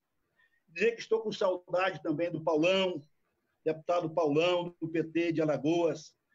Saudade do deputado Zé Neto, da Bahia. De longe você já ouve a voz do Zé Neto nos corredores da Câmara, aquele cara animado, e quando sobe na tribuna, faz o discurso para o seu povo da Bahia, para o Brasil inteiro, defendendo a democracia, defendendo os trabalhadores e trabalhadoras da Bahia e do Brasil. E o nosso companheiro Paulão, com essa voz grossa, essa voz firme, um dos maiores tribunos da Câmara dos Deputados, que tem uma posição clara em defesa da democracia, e que, sem sombra de dúvida, é um dos melhores deputados federais da Câmara dos Deputados. Um abraço a todos e todas, e muito obrigado. Vamos passar a bola ao meu amigo Hildo. Obrigado. Obrigado, deputado Célio Moura. Nós temos aqui um grande amigo do deputado Zé Neto, é o Rocha. Ele fala que Feira de Santana está muito feliz com o nosso Zé Correria. Viu? Mandando aqui um grande abraço para você. Gá Fernandes, de Belém do Pará, Ivonete Costa, Joernilda de Pedro Afonso, Marcela Araújo, Aldenir Moura de Barra do Ouro e Nélcia de Londres, está assistindo de Londres. Um abraço para você também. Tá? E agora vamos passar a palavra para as considerações finais. Nosso deputado Paulão, em seguida Zé Neto, para a gente concluir essa live de hoje. Um abraço. Eu queria primeiro agradecer a você, Hildo, você que foi essa ponte importante para a gente participar dessa live, desse amigo, que é o companheiro de caminhada, Célio. O Célio, a gente fica ouvindo ele, né, Zé Neto, e a gente percebe o seguinte, a importância, a vitalidade que ele tem na defesa das causas sociais. Essa experiência do Célio, ele motiva principalmente e serve de referência para a juventude. Essa história dele do bom combate, uma luta complexa, né, que é o Tocantins. Então, para mim, é um grande orgulho. Zé Neto, essa figura que contagia, essa capacidade de comunicação que ele tem. Mas eu queria deixar só uma reflexão bem rápida, porque o Célio falou mais tempo. Nós temos internautas que participaram, eu percebo que tem pré-candidato a vereadores e a prefeitos, e tem em nome de um internauta, eu gravei aqui uma frase do Estânio, que ele disse que é necessário que a gente tenha uma democracia plena, que ela não possa ser só na parte teórica, ela tem que ser uma propositura da democracia no mundo real. Eu também tenho essa utopia, Xane, mas a política, ela é a arte do possível. Infelizmente, esse presidente que está aí não teve meu voto, nem teve o seu, mas a maioria do povo brasileiro votou nele, porque a sociedade brasileira é muito conservadora. Isso está demonstrado agora. Os povos originários, que são os índios, eles não são respeitados pela maioria do povo. Os negros que vieram aqui como escravos, eles continuam tendo discriminação, não só no Brasil, e como o caso que está mobilizando os Estados Unidos. Então, a gente tem uma sociedade machista, tem uma sociedade violenta contra as mulheres, contra os idosos, contra as crianças e adolescentes. Então, é a arte do possível. Aí eu queria finalizar para dizer duas coisas. Que lições nós podemos tirar dessa realidade? Primeiro, essa pandemia ela só vai ser resolvida se tiver uma vacina. E eu não sou da área de saúde. E a avaliação dos especialistas que possivelmente até o final do ano poderá não ter. Se isso for verdadeiro, espero que não seja, ela tem consequência na economia. Em Tocantins, na Bahia, em Alagoas, no Brasil e no mundo. Mas a gente tem que ter coragem, quem é de esquerda, defender o isolamento social. Porque o isolamento social é uma política preventiva de defesa da vida. Num primeiro momento, a contaminação da Covid foi da classe média alta que trouxe via os aeroportos. Essa classe média foi contaminada no começo, se tratou, alguns morreram e eles estão preservados. Mas agora está atacando quem pobre da periferia e da zona rural, que vai ter que trabalhar para sobreviver. Então, a gente não tem essa dicotomia entre abrir a economia e a vida. Não existe disputa da vida e da economia. Em primeiro lugar, é a vida. Por isso que a esquerda tem que fazer defesa. E a outra palavra, nesse momento, a gente tem que ter uma palavra fundamental na esquerda: solidariedade. Principalmente nas pessoas vulneráveis mais pobres. Como fazer uma ação de ajudar esses irmãos que estão isolados, povos indígenas, quilombolas, tradicionais, da periferia, as pessoas mais pobres nesse processo. Esse é o segredo da esquerda, e principalmente de candidaturas. Defender nosso legado e ter a capacidade política de fazer o enfrentamento desse governo proto-fascista, muitas vezes tendo capacidade de sentar com um adversário pontual na última eleição. Mas ele é um democrata, ele defende a democracia, ele defende a vida. Nesse momento, é nosso aliado para fazer o combate contra esse governo genocida, esse anjo da morte, esse agente do caos. E que essa palavra de ordem ela possa ser concretizada. Então, eu queria dar um abraço em todos os internautas. Percebi que, inclusive, meu filho, Zé Neto e Célio, o Machado, Paulo Fernando, mora em Aracaju. Tem um filho que também é colega de vocês, é advogado, não? E dentro com vocês, lá em Aracaju, mandou um abraço aí para vocês, em nome dele, do Stânio. Queria cumprimentar a Rildo, que ajudou, e dizer que foi um grande prazer conviver nesse período de hoje à tarde, nesse debate com Zé Neto e com Célio. Um grande abraço, a luta continua e fora Bolsonaro. Vamos à luta. Fora Bolsonaro. Né? Nós estamos aqui também com o Tayuri, viu, Zé Neto? Tayuri está aqui em contato com a gente, né? E várias outras pessoas, né? Mandando um grande abraço para você. Né? Nós estamos com Vinícius Rios, dizendo que 2020 chegou, Feira de Santana, vamos à luta contra a perseguição que existe em nossa terra. Né? Então, mandando aqui grande abraço todos, né, para o deputado Zé Neto. Nós temos também aqui Silvio Dias, Aurelino Bento, Márcia do Feira X, Irmão Niel, Jânio Rego, jornalista, Daniela Rodrigues, né? Enfim, tem muitas pessoas mandando aqui um grande abraço para o deputado federal Zé Neto e pré-candidato a prefeito de Feira de Santana. E passo a palavra, então, para o deputado Zé Neto. Pode falar. Primeiro, estou aqui acompanhando também, as pessoas estão entrando em contato. O Roberto Figueiredo, lá do Reino Unido, sempre nos traz notícias lá da Europa. muita gente chegando, muita gente, Valore, Núbia, Alcione, Roberto, Railda, Maria Luísa, Mari, João Carlos, enfim, muita gente. Quero agradecer o carinho, um sábado à tarde. Eu vou fazer como o Célio disse, compartilhem, porque tem aí uma aula de história de Célio, uma aula de maturidade e responsabilidade política de nosso querido, mas está bom demais. E Paulão, eu vou te dizer uma coisa, Paulão, quando você fala com a vivência, né? Você fala com o convívio com essas batalhas todas, sendo oposição, sendo governo, agora convivendo conosco lá, nesse momento tão estranho.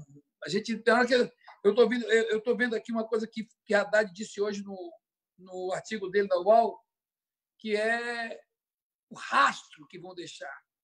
Isso nos assusta. Esse rastro é que nos assusta, Paulo. Sério. Agora há pouco na Celice falando ali, o que é que vocês da esquerda estão fazendo?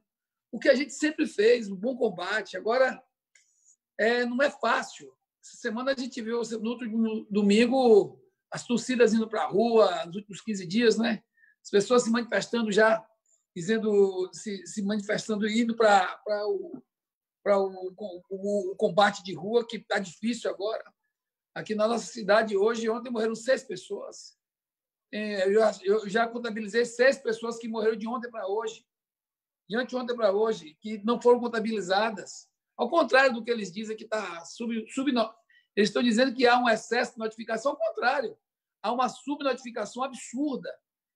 Ontem morreu uma menina aqui, meu Deus, que absurdo. E a falta de leite começa. E a gente viu, diziam, tem leite sobrando. Não tinha leite sobrando, a menina acabou, não tinha leite do município, o município anunciando na televisão que só tinha uma pessoa internada e não tinha. Eles estão com dificuldades também. E aí a gente tem que ajudar. Nesse momento, a gente não pode ir para o conflito da política, tem que ir para o processo de tentar agregar. Ao mesmo tempo que a gente tem que somar, a gente também não pode se omitir, porque tem coisas que não dá para ficar omisso. Então, não é fácil esse rastro que eles vão deixando. E a gente vendo aí uma coisa que, para mim, está clara. Depois dessa pandemia, e quando as coisas começam a serenar aí, nesse processo de eleição, que vai ter que ter eleição, algumas pessoas dizem, vamos deixar para daqui a 2 anos. Não, tem que ter esse ano. Não pode ser como estão querendo agora, já em cima da hora. Eu acho que aí não dá. Mas eu acho que a gente tem que ter lá para novembro, dezembro, porque é um processo que passa na Celice, de confirmação da democracia. Qualquer democracia do mundo séria, ou qualquer democracia do mundo, o parlamento, por exemplo, tem um papel extremamente importante e respeitoso. Por que eles o tempo todo deformam o parlamento? Por que não divulgam o que a gente faz de bom? Agora, o que faz de mal aparece. Que é sempre assim. É uma política feita... A gente vem desde lá de trás. É o que Nelson Rodrigues chamava de complexo de vira-latas, aquele que na Copa de 58, na Copa de 50, né? Isso ficou bem marcado. E a gente aceitando isso, a gente não, o Brasil, como a gente, nós estamos na esquerda, nós estamos num campo progressista, no campo de ação e disputa política bem acentuada, mas, no geral, como o Paulo diz, na democracia, teve gente que foi e acreditou neles. E a gente não pode tratar todo mundo como eles tratam a gente. Ao contrário, a gente tem que tratar com o pé no chão, sabendo que muitas vezes a pessoa é conservadora, mas ela não é do mal, porque ela é conservadora. Ela está ali porque talvez não tivesse formação,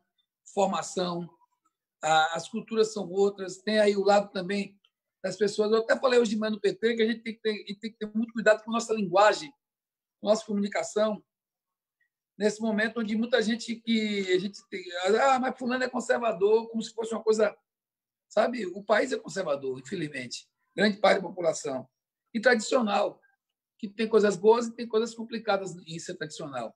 Ser tradicional não é ruim. As tradições de lá Tocantins são ruins, as tradições da Bahia são ruins, as tradições não são ruins, mas tem muita coisa conservadora nesse processo. E a gente tem que saber como é que se comunica nesse momento. como é que a gente vai para as redes sociais, como é que nossa militância se reinventa, que nós somos muito bons de militância de rua, sempre fomos. A eleição de Dilma mostrou isso. A eleição de Haddad mostrou isso. Se tem mais uma semana ali, a gente leva a eleição. Mas a gente tem que chegar antes, para não deixar para cima da hora as coisas, se organizar melhor e saber que nas redes sociais não é diferente. A gente tem que propagar melhor as coisas, ter sempre o cuidado de fazer a linguagem simples, mas também dar o conteúdo da política, dar o conteúdo dos valores culturais que nós temos, dar o conteúdo do que precisamos fazer com mais evidência e força na defesa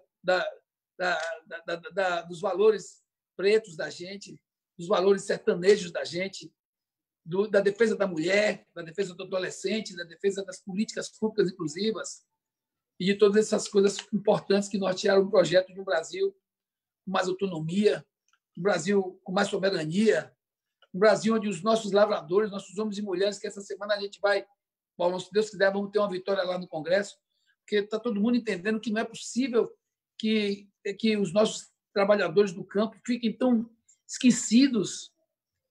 Agora mesmo aqui na Bahia vai ter um processo estranho. A gente vai ter uma produção grande de milho, de mandioca, do que a gente consome no dia a dia. 70% do que chega nas mesas vem da agricultura familiar. E sem São João, nós vamos ter uma produção sem ter onde escoar. Imagina o baque que a gente está tendo. Eu conversei ontem, e não é só o sertão. Um vereador ligado a gente ontem, o Rodrigo, me disse: Neto, aqui em Porto Seguro é uma tragédia do ponto de vista econômico que nós estamos assistindo os trabalhadores dos hotéis, das pousadas, das pensões. Enfim, é uma coisa que a gente está passando um momento muito difícil. E eu encerro dizendo isso, que nós temos uma certeza, que o caminho é o da luta, que nós temos valores políticos que acumulamos até aqui, que nos norteiam e nos fortalecem, e que nós temos muito o que combater nesses próximos dias, desses que vão deixar um rastro horrível no Brasil. Meu Deus, como é que o mundo olha para a gente? Diz aí. Aí vem Guedes dizer: não, estamos com credibilidade econômica. Aonde? Já não tinha, agora piorou. E essas falas, elas agridem a democracia, elas agridem as instituições, elas agridem o povo, elas agridem os valores, mas agridem também, é bom lembrar, a nossa imagem com o mundo. Que imagem o mundo tem hoje no Brasil, gente? Coisa absurda esses caras estão construindo aí. Essa turma dos milicianos da política. E o pior é que ainda tem alguns que ficam procurando argumento para defender. Argumento não, procurando frases feitas nos fakes da vida. Eu costumo dizer, já encerrando, que infelizmente, Célio, meu querido amigo e companheiros, Paulão, o que eu vejo no Congresso muitas vezes é que os robôs da internet tomaram forma de deputado e foram para lá. Muitas vezes a gente assiste eles com o celular na mão e 3, 4 frases. Aí eles leem e quase nunca ocupam nem o tempo que eles têm para falar. A gente quer mais tempo para poder dizer ao nosso povo o que a gente pensa. Eles querem menos tempo porque eles não precisam de argumentos, só precisam da mentira, da farsa, do entreguismo e de alguns valores que ficam para trás. Que Deus nos proteja, que a gente tenha a capacidade de entender. Precisamos argumentar para ganhar os setores médios, para ganhar o setor produtivo brasileiro. A economia nacional precisa muito da gente. A geração de emprego, de renda, as linguagens são outras, nós não temos grandes massas de trabalhadores juntos. Você imaginar que Lula nasce o PT nasce com Lula e Lula nasce com o PT, lá no movimento sindical dos metalúrgicos, imensas, milhares de pessoas naquelas grandes assembleias. Hoje você vai na fábrica daquela, com certeza tem menos de 10% dos trabalhadores que tinha há 2, 3 décadas atrás. A uberização, a pejotização, agora com essa pandemia, as pessoas vão trabalhar em casa, muitas delas. Tudo isso nos impõe uma nova dinâmica de linguagem, de percepção da vida, dos valores, da humanidade e da paixão que nós temos pelo ser humano, esse amor que nós temos pela vida, que deve ser traduzido na política em luta, traduzido em bons embates, que não nos falte essa percepção para que nas redes sociais tenhamos essa condição de nos inovar, de nos renovar e de aprender muito com tudo que nós estamos vivendo, mas também fazer a nossa parte no que podemos inovar e criar novos embates e novos formatos para que essa luta não seja em vão. Grande abraço, obrigado a todas e todos que nos acompanharam. Foi um prazer imenso nessa tarde de sábado. Não almocei ainda, mas podem ter certeza que estou bem alimentado aqui por esse tempo que a gente passou. Uma live demorada, mas é um formato diferente, com mais tempo para a gente conversar, para a gente ouvir as histórias. Foi muito bom. Valeu, Paulão. Valeu, Célio. Valeu, Guerreiro. Você que está do outro lado nos acompanhando. O nome dele? Silvio. Hilton. Hildo. Valeu, Hildo. Grande abraço. Valeu, Brasil. Um abraço. Um abraço a todos. Muito obrigado, deputados. E vamos à luta. Um abraço, deputado Paulão. Um abraço, deputado Zé Neto. Um abraço, deputado Célio Moura. Um abraço a todos que assistiram. Fora Bolsonaro. É a luta que unifica o Brasil. Até logo, gente. Viva o PT! Viva o povo brasileiro! Viva o PT!